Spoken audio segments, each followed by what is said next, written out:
நாம் சந்திப்பதிலே மிக்க மகிழ்ச்சி அடைகின்றோம். நான் இலங்கையிலே இருந்து பதுளை இப்போது நான் வைத்தியசாலையிலே இருந்து வைத்தியர் கிருஷான் வேதநாயகம். நாங்கள் பார்த்து கொண்டிருக்கின்ற விடயம் ஆண்களுக்கு ஏற்படுகின்ற இந்த இரெக்டைல் டிஸ்ஃபங்க்ஷன், அதை பற்றியும் ப்ரீமெச்சுர் இஜெக்குலேஷன் என்று சொல்லப்படுகின்ற இந்த வீந்து முந்துதல் பற்றியும் தான் நாங்கள் பார்த்து கொண்டிருக்கின்றோம்.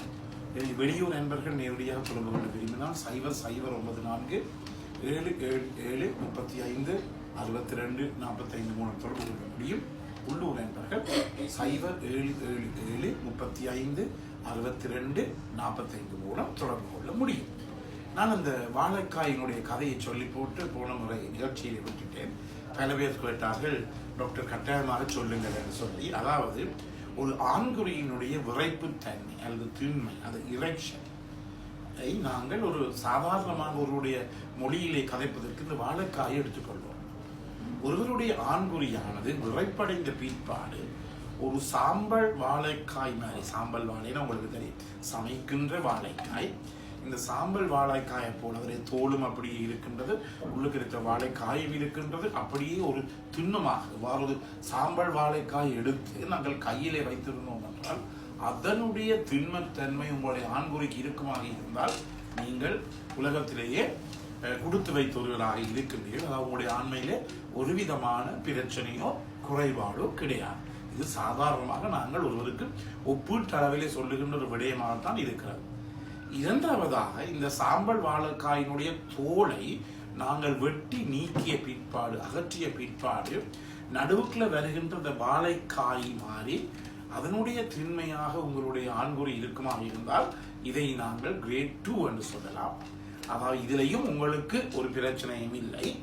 ஆனால் முதல் கிரேட் 1ல இருப்பது போல இல்லை, இந்த கிரேட் 2ல இரண்டாவது நிலைமையிலே கொஞ்சம் இந்த ஆண்குறியினுடைய திண்மத்தையும் தோலையாற்றி விட்டுட்டோம் தானே, திண்மத்தன்மை கொஞ்சம் குறைவாக இருக்கும் என்றபடியினாலே இந்த இடத்திலும் உங்களுக்கு பிரச்சனை ஒன்றும் வராது. நீங்கள் உங்களுடைய மனைவியுடனும் உங்களுடைய பெண் துணையுடனும் ஒரு விதமான பிரச்சனையும் இல்லாமல் இந்த தாம்பத்திய உறவிலும் செக்ஷுவல் லைஃப்ல நீங்கள் நன்றாக உங்களுடைய வாழ்க்கையை நீங்கள் அனுபவிக்க முடியும், ரசிக்க முடியும். அதே நேரத்தில் மூன்றாவதாக ஒரு பழுத்த வாழைப்பழம், ஒரு பழுத்த வாழைப்பழம், அது தோலுடன். எனவே பழுத்த வாழைப்பழம் தோலுடன் இருக்குமாக இருந்தால் அது கிரேட் 3 என்று சொல்லலாம். இந்த இடத்துல உங்களுக்கு தெரியும் எவ்வாறு நன்றாக பழுத்தது, அந்த வாழைப்பழனுடைய தோல் நல்லாக மஞ்சள் நிறமாக இருக்கிறது. எனவே அந்த இடத்துல நீங்கள் அந்த திண்மையை பார்ப்பீர்களாக இருந்தால் அந்த திண்மையினுடைய அளவு, அந்த திக்னஸ் அல்லது அந்த ஸ்ட்ராங் அளவு கட்டாயமாக முதல் நிலைமையை விட இரண்டாம் நிலைமை கிரேட் 1 கிரேட் 2வை விட இந்த இடத்திலே அது குறைவாகத்தான் இருக்க போகின்றது. எனவே இது நாங்கள் கிரேட் 3 என்று சொல்லலாம். எனவே இதிலையும் ஒரு பிரச்சனையும் இல்லை. உங்களுடைய பெண் துணையுடன் அவருடைய உதவியுடன் நீங்கள் உங்களுடைய பாலியல் வாழ்க்கை அல்லது செக்ஷுவல் லைஃபை நீங்கள் ஒரு பிரச்சனையும் இல்லாமல் சந்தோஷமாக நீங்கள் அனுபவிக்கக்கூடியதாக இருக்கும். அந்த இடத்துல ஒரு விதமான பிரச்சனையுமே உங்களுக்கு வரப்போவது கிடையாது. ஆனால் முதல் நிலை இரண்டாம் நிலை விட கொஞ்சம் குறைவாகத்தான் இந்த மூன்றாம் நிலை இருக்கிறது. நாலாவது நிலையிலே நன்றாக பழுத்த வாழைப்பழம், அதை தோல் அகற்றின பிற்பாடு என்ன நிலைமையில இருக்கு, அது நாலாவது கிரேட். இது ஒரு பிரச்சனையான நிலை. உங்களுடைய ஆண்குறி விரைப்படைந்த பிற்பாடு இந்த நாலாவது நிலை நல்லாக பழுத்த வாழைப்படம், அந்த வாழைப்படத்தில் வெளியில் இருக்கிற மஞ்சள் தோலை நாங்கள் அகற்றிவிட்டோம், நடுவில் பழம் மட்டும் இருக்கிற ஒரு நொழுநொழுகல் இருக்கும். அந்த நிலைமையாக இருந்தால் அதை நாங்கள் நாலாவது நிலைமை அல்லது என்னென்று சொல்லுவோம், அதை நாங்கள் கிரேட் 4 என்று சொல்லுவோம். அடுத்ததாக கிரேட் 5 இருக்கின்றது. கிரேட் 5 என்றால் என்ன? வாழைப்பழம் நல்லாக பழுத்து விட்டது, தோலை அகற்றி விட்டீர்கள், நடுவுக்குள்ளே வாழைப்பழம் இருக்கிறது, நல்லாக பழுத்து கசைந்து விட்டது, அப்படியே வளைஞ்சு கொண்டு நிற்கும். அதுதான் கிரேட் 5. இது இந்த கிரேட் 1 2 3 4 5 எனப்படுவது ஒரு சாதாரணமாக நாங்கள் ஒருவருக்கு விளங்கப்படுத்துவதற்காக பாவிக்கின்ற ஒரு விடயமாக இருக்கிறது. சில பேருக்கு நன்றாக ஆண்குறி விரைப்படைந்தாலும் கூட அவர்கள் என்ன வந்து சொல்லுவார்கள் என்றால், எனக்கு நீட்சி போகாது, விரைப்புத்தன்மை காணாது என்றுதான் சொல்லுவார்கள். நாங்கள் இந்த வாழைப்பழத்தினுடைய கதையை சொல்லி இந்த கிரேட் 1லிருந்து 5வது மட்டும் நாங்கள் சொல்லுகின்ற போது அதன் மூலமாக அவருக்கு நல்லாக இந்த விஷயம் என்ன செய்யக்கூடியதாக இருக்கிறது, புரியக்கூடியதாக இருக்கிறது. எனவே இதை நாங்கள் நிச்சயமாக கவனித்துக் கொள்ள வேண்டும்.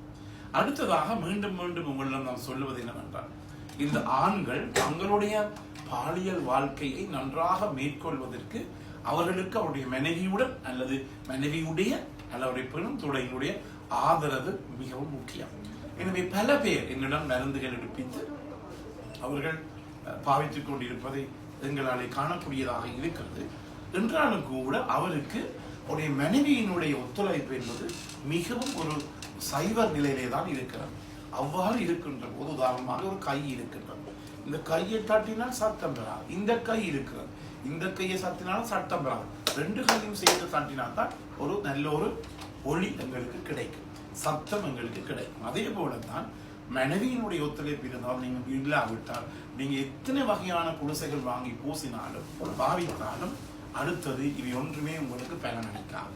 இதைத்தான் மிக முக்கியமாக. ஆனால் இப்போது உங்களுடைய வீட்டில் இருக்கிற பெண்களாக இருக்கலாம், பெண் துணையாக இருக்கலாம், நினைவாராக இருக்கலாம், தங்களுடைய ஆணினுடைய தன்னுடைய கணவனினுடைய பிரச்சனை நீர்ப்பதற்கு அவர்களுக்கு முழு விருப்பமாக இருக்கிறது. என்ன அவ்வாறு அவர்கள் கணவனுடைய பிரச்சனை தீர்க்காவிட்டால் வேறொருடன் அவர் தொடர்பினை வைத்துக் கொள்ள வேண்டிய ஒரு சங்கடமான நிலைமை அவருக்கு ஏற்படும். அதன் மூலமாக பலதரப்பட்ட சமுதாய பிரச்சனைகள், சட்ட பிரச்சனைகள், அதே நேரத்தில் வேறு வேறு பிரச்சனை நோய்கள், முக்கியமாக இந்த செக்சுவலி டிரான்ஸ்மிட்டட் டிசீஸ் என்று சொல்லப்படுகின்ற பாலியல் ரீதியாக பரவுகின்ற நோய்கள் போன்ற பிரச்சனைகளுக்கு கூட தாங்கள் பெண்கள் மனைவிமார் தாங்கள் உட்படலாம் என்ற ஒரு பயம் இருக்கின்றபடியினாலே இப்போதும் கணவர் எங்களிடம் வந்து தங்களுடைய கணவருடைய பிரச்சனை நேரடியாகவே எங்களுக்கு எடுத்து கூறி அதன் மூலமாக அதற்கு தீர்வு காணக்கூடியதாக இருக்கிறது. எனவே ஒவ்வொரு முறையும் நாம் சொல்லுவது என்னவென்றால், இந்த இடத்திலே உங்களுடைய மனைவியினுடைய ஒத்துழைப்பு மிக மிக அவசியம். வினய அன்பர்களே, இந்த நிகழ்ச்சி உங்களுக்கு பிடித்திருந்தால் கட்டாயமாக மற்றவர்களுக்கு அறிமுகப்படுத்துங்கள். மறக்காமல் லைக் பண்ணுங்கள், ஷேர் பண்ணுங்கள். யூடியூப்ல பார்ப்பவர்கள் மணி சின்னத்தை அல்ல பெல் சாயினை அழுத்தி சப்ஸ்கிரைப் பண்ண மறக்காதீர்கள். டிக்டாக்ல இருப்பவர்கள் மறக்காமல் ஃபாலோ பண்ணுங்கள். மீண்டும் உங்களை சந்திக்கும் வரை நன்றி, வணக்கம்.